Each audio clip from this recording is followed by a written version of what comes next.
Let's say I really want to have a threesome and I just really want it so bad. Well, how badly do I really want it? Because if I really wanted it so bad, it would make sense for me to go to my Instagram with 700 followers. It's only 200, but and just say, I want to have a threesome. If you have any leads or you like me, let me know. It's got all your people from high school that you kind of are not really friends with, but remember each other. You got people from college. It's just a huge network of people. You're expressing your interest.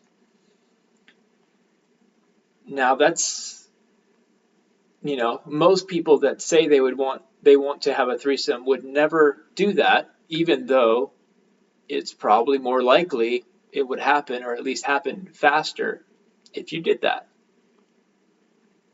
Do you agree? So, how bad do you want it? How bad do you want awakening?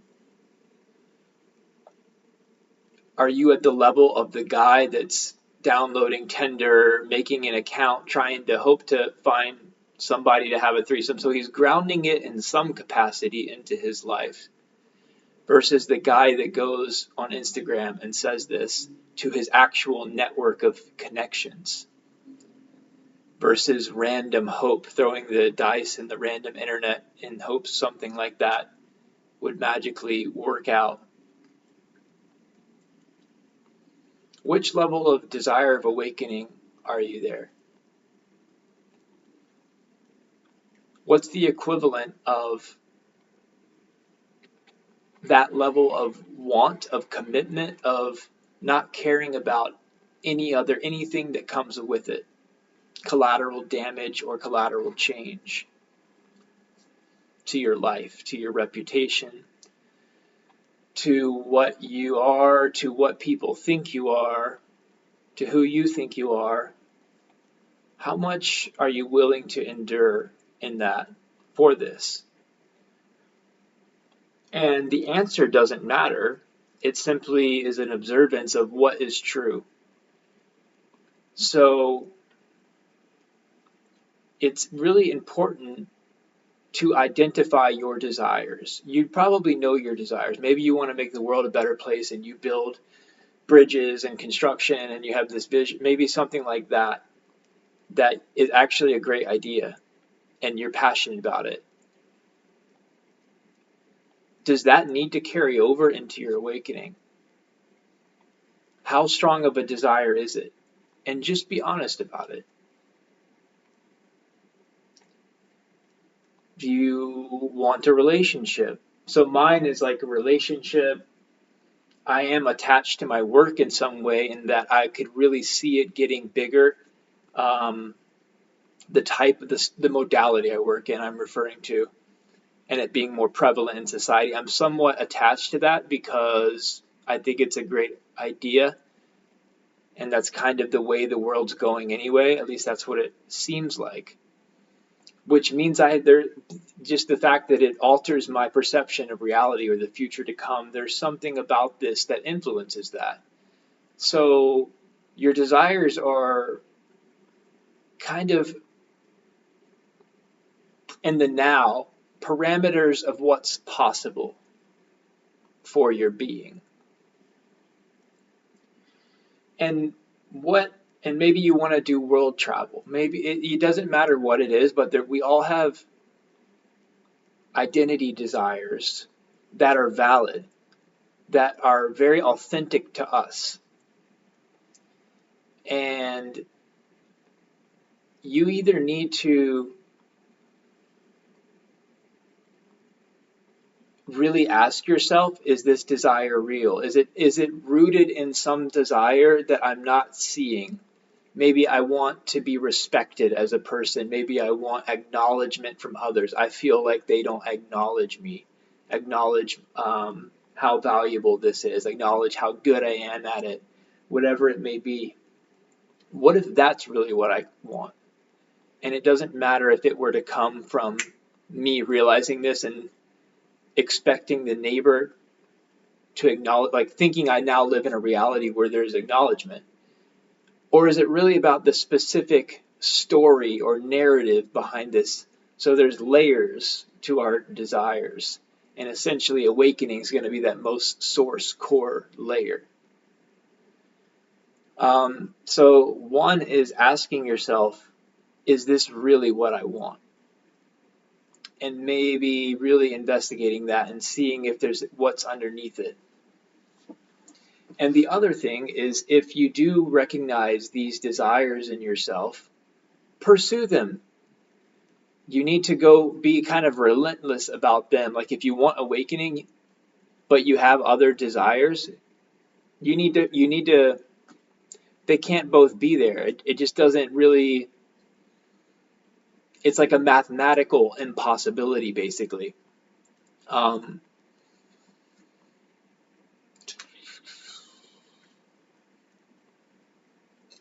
I'm going to reload for a moment.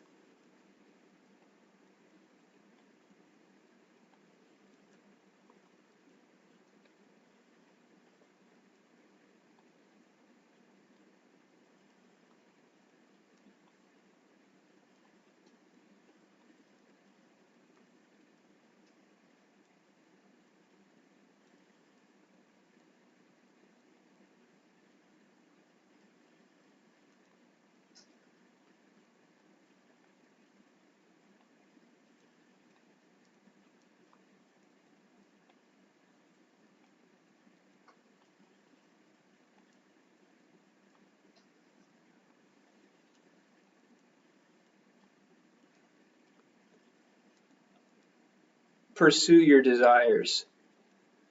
You may be able to obtain them before awakening and then be awakened after. This is possible. You don't. I think there's there's a thing about order. Once I become awakened, then I'll do these things. If you want these things, you need to be doing them now. Now, pursuing it now, as best and earnestly as you know how. And you'll either obtain them and they will be a part of you, they'll be embodied in you, or you'll stop, you'll quit, you'll um, decide other things will pique your interest. Your other desires will become more significant, so you can lose the desire in that way. You know, you thought you wanted to play guitar, you started to learn to play it. You don't dislike it now, like you kind of want to, but not. It's not taking priority. It's not in the front seat. Um, and that's fine too, to let this stuff fall away. But if the suffering will come from saying, "Oh, I want to do this. I want." There's my ukulele right there. I want to still be doing. I could see myself being like. There's a suffering in that because there's a wanting that in the now you are not pursuing at all. So it's just a wanting that you're holding on to. It's just a limitation, and that's unnecessary. You know, I've got love for it, but it's not in present apparently, and that's what counts. And just acknowledging where you're at with that. So let desires that are not your truest desires, let go of them, throw them out the window. Um, and then the desires that you do want, pursue them as relentlessly as you're awakening. But if you really wanted awakening, you would be pursuing it in some capacity. Now there's this idea of the doer and all this. You'd be pursuing it as earnestly as you know how. Um,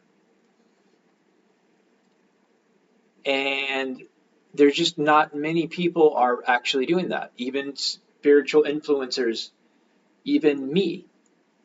I I've kind of come to the realization that this is, you know what, this is actually what I've been after.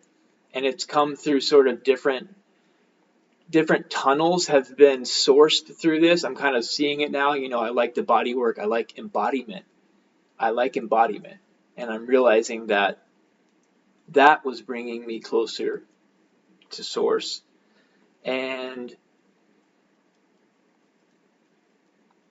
listening now, I like listening to like enlightened people speaking, and so, I used to listen to Andrew Huberman podcast or something a little bit. That got kind of old quickly. But his first like 5 episodes, I was like, yeah, I was there for those. Um, but now I like kind of casually listen to enlightened speakers. But when I'm listening to them, I am pretty present. Like I don't put it on in the car when I'm driving. Like I'm pretty with it when I'm doing it.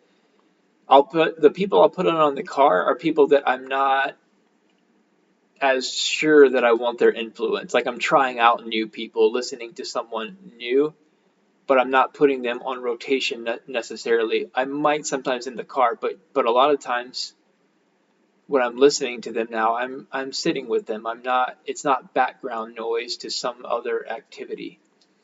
Um, so it's even the flavor of my entertainment has shifted into this, which I didn't. Sometimes I'll still watch Family Guy or King of the Hill stuff like that. So it's not like I'm open to different stuff and whatever. I don't really judge what I want to consume, but that type of basically I'm hanging out with people like this now through the TV, through some level of interaction. Whereas before, you're at a level that maybe you read the Eckhart Tolle book on audiobook at one point, like you understood that the now, like you get it meant intellectually that the now and all, like, but you're still into all kinds of other stuff. It's swayed. It's just swayed in a way that's